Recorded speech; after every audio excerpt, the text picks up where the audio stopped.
Good evening प्यारे बच्चों, मैं आपका अपना राकेश यादव सर। आज हम लोग पढ़ने वाले हैं क्लास 10th के केमिस्ट्री का पहला चैप्टर रासायनिक अभिक्रिया और समीकरण के ऑब्जेक्टिव को। इस वीडियो में आपको जो भी ऑब्जेक्टिव का इंपॉर्टेंट क्वेश्चन है वो बताया जाएगा। आइए हम लोग देखते हैं ऑब्जेक्टिव क्वेश्चन को। चलिए देखते हैं क्वेश्चन। पहला क्वेश्चन है, नए गुण के साथ नए पदार्थ का बनना क्या कहलाता है? रासायनिक अभिक्रिया। हम लोगों ने परिभाषा पढ़ा, जब चैप्टर पढ़ा था कि रासायनिक अभिक्रिया कहते किसे हैं?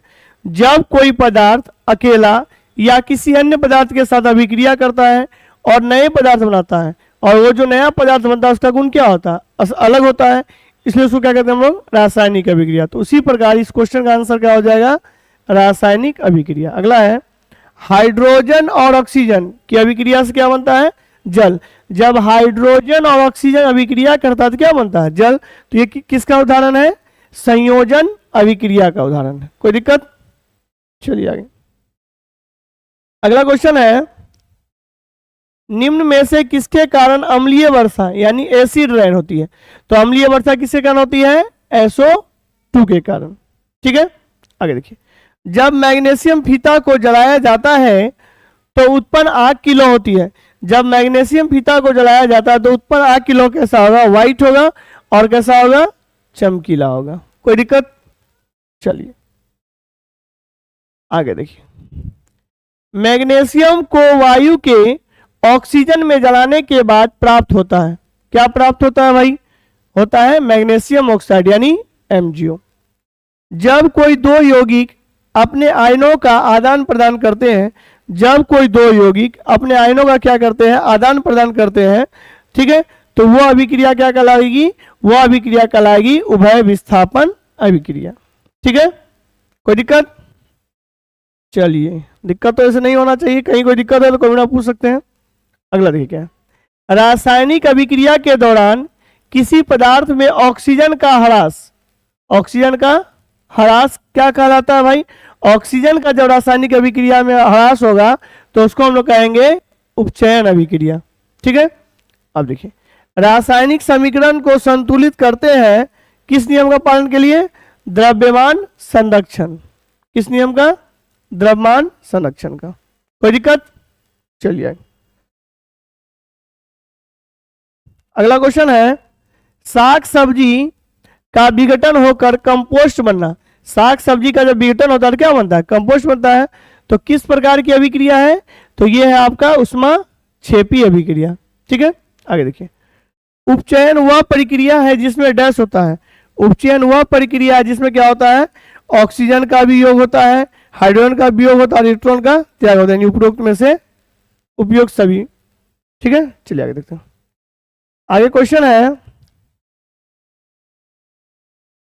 अपचयन वह अभिक्रिया है जिसमें क्या होता है? जिसमें ऑक्सीजन का वियोग भी होता है, हाइड्रोजन का संयोग भी होता है, इलेक्ट्रॉन का ग्रहण भी होता है, यानी उपरोक्त सभी। लेड नाइट्रेट के अपघटन से प्राप्त NO2 गैस के धुएं का रंग होता है। तो कैसा होता है? भूरा। ठीक है, चलिए आगे देखते हैं। अगला है, प्रकाश रासायनिक अभिक्रिया। सुन के लग रहा है प्रकाश रासायनिक अभिक्रिया में किस पे इफेक्ट पड़ रहा है? प्रकाश यानी प्रकाश इंपोर्टेंट हुआ। के लिए क्या होना जरूरी है? प्रकाश रासायनिक अभिक्रिया के लिए क्या जरूरी है? तो प्रकाश का होना जरूरी है। ठीक, नीला थोथा, ये इंपॉर्टेंट क्वेश्चन है। नीला थोथा का रासायनिक सूत्र क्या होता है? CuSO4 × 5H2O। ठीक है, चलिए आगे देखें। सारा ऑब्जेक्टिव क्वेश्चन को बिल्कुल ध्यान से आप लोगों को पढ़ना है। क्या होता है जब कैल्शियम कार्बोनेट को गर्म करते हैं? जब कैल्शियम कार्बोनेट को गर्म करते हैं तो क्या होता है? बिना बुझा हुआ चूना बनता है। क्या बनता है? बिना बुझा हुआ चूना। अब देखिए, रासायनिक अभिक्रिया में परिवर्तन हो सकता है।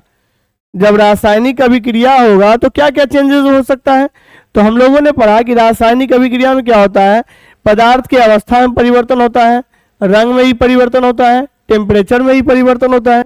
यानी आंसर हो जाएगा हमारा डी, यानी उपरोक्त में से सभी या उपरोक्त सभी। कोई दिक्कत? चलिए आगे। अगला क्वेश्चन है, जिंक Zn जिंक और H2SO4 सल्फ्यूरिक अम्ल, जिंक और सल्फ्यूरिक अम्ल जो होता है दोनों को जब रिएक्शन तब क्या होता है, जिंक सल्फेट और क्या बनता है, जिंक सल्फेट और हाइड्रोजन। यहाँ क्या हो जाएगा, यहाँ हो जाएगा हाइड्रोजन। कोई दिक्कत नहीं आता। जिस पदार्थ का ऑक्सीकरण होता है उसे हम क्या कहते हैं, जिस पदार्थ का ऑक्सीकरण होता है उसको हम लोग बोलते हैं अपकारक। ठीक है, चलिए आगे देखते हैं। आगे क्वेश्चन क्या है भाई, चिप्स की थैली, चिप्स कुरकुरे ये सब जो हम लोग खाते हैं, तो चिप्स का जो थैली होता है, चिप्स का जो पैकेट होता है, ये इंपॉर्टेंट क्वेश्चन है। चिप्स की थैली में कौन सी गैस भरी होती है, तो चिप्स की थैली में नाइट्रोजन गैस भरी होती है। कौन सी गैस भरी होती है, नाइट्रोजन गैस। पोटेशियम डाइकार्बोनेट का सूत्र, ये भी इंपॉर्टेंट है भाई। पोटेशियम डाइकार्बोनेट का सूत्र क्या होता है, K2Cr2O7। ठीक है, ये दोनों क्वेश्चन ज्यादा इंपॉर्टेंट है, लगे देखते हैं। वे पदार्थ जो अभिक्रिया की दर को बढ़ाते हैं, वे पदार्थ जो अभिक्रिया की दर को बढ़ाते हैं उसको हम लोग क्या कहते हैं, उसको हम लोग कहते हैं उत्प्रेरक कहते हैं। ठीक है, वह अभिक्रिया जो एक ही दिशा में हो रही हो, वैसा अभिक्रिया जो एक ही दिशा में होती रहती है उसको बोलते हैं अनुकर्मणीय अभिक्रिया। क्या बोलते हैं उसको, अनुत्कर्मणीय अभिक्रिया। कोई दिक्कत, चलिए आगे। वह अभिक्रिया जो दोनों दिशाओं में हो रही हो, वैसा अभिक्रिया जो दोनों दिशाओं में होती है उसको हम लोग क्या कहते हैं, उत्कर्मणीय अभिक्रिया कहते हैं। ठीक है, अब देखिए दहन के कितने आवश्यक शर्त है, तो दहन के कितने आवश्यक शर्त है, 3 आवश्यक शर्त है। ठीक है, मतलब किसी प्रकार के जलने की, दहन होने की। भोजन का पचना, ये भी इंपॉर्टेंट है भाई। भोजन का पचना किस प्रकार का परिवर्तन है, तो भोजन का पचना है रासायनिक परिवर्तन। ठीक है, ज्वाला वह क्षेत्र है जहां कोई गैसीय पदार्थ जलकर, ज्वाला एक क्षेत्र है जहां गैसीय पदार्थ जलकर उत्पन्न करते हैं। क्या उत्पन्न करते हैं भाई, गैस भी उत्पन्न करते हैं और प्रकाश भी, यानी ऑप्शन हो जाएगा डी, ए और सी दोनों। कोई दिक्कत, चलिए आगे देखते हैं। अगला क्वेश्चन है, ये भी इंपॉर्टेंट है। श्वसन किस प्रकार की अभिक्रिया है, तो श्वसन जो है उष्मा क्षेपी अभिक्रिया है। ठीक है, अब देखिए एलपीजी के, ये भी क्वेश्चन इंपॉर्टेंट है। लगभग जितना भी इंपॉर्टेंट क्वेश्चन है उसी को कलेक्ट करके दिया गया है। एलपीजी के मुख्य घटक कौन है भाई, तो एलपीजी के मुख्य घटक है ब्यूटेन। ठीक है, चलिए आगे देखते हैं। आगे देखिए, एलपीजी में रिसाव के लिए कौन सा पदार्थ होता है, तो एलपीजी में रिसाव के लिए एथिल मार्केप्टन। कौन सा है, एथिल मार्केप्टन। अब देखिए अपचयन अभिक्रिया को कहते हैं। अपचयन अभिक्रिया जब दोनों एक साथ होता है तो उसको हम क्या कहते हैं, रेडॉक्स रिएक्शन, यानी रेडॉक्स अभिक्रिया कहते हैं। कोई दिक्कत है, लगे देखते हैं। आगे है संगमरमर का रासायनिक सूत्र होता है, तो संगमरमर का रासायनिक सूत्र क्या होता है भाई, CaCO3। कोई दिक्कत, जब अभिक्रिया में गैस निकलती है, जब अभिक्रिया में गैस निकलती है तो किस सिंबल का प्रयोग होता है, ऑप्शन ए, यानी ऊपर वाले एरो का। ठीक है, आगे देखिए क्या, जब अभिक्रिया में अपक्षेप बन रहा हो, जब अभिक्रिया में अपक्षेप बन रहा होता है तो कुछ सिंबल का यूज होता है, ये एरो डाउन वाला। दानेदार जस्ता का तनु सल्फ्यूरिक अम्ल डालने, दानेदार जस्ता पर तनु सल्फ्यूरिक अम्ल डालने पर कौन सा गैस उत्सर्जित होता है भाई, तो उसमें होता है हाइड्रोजन गैस उत्सर्जित होता है। ठीक है, कोई दिक्कत, चलिए देखिए। अगला है निम्न में से कौन ऑक्सीकरण नहीं है, तो कौन सा ऑक्सीकरण नहीं है, अपक्षेपण जो अभिक्रिया है क्या है, ऑक्सीकरण नहीं है।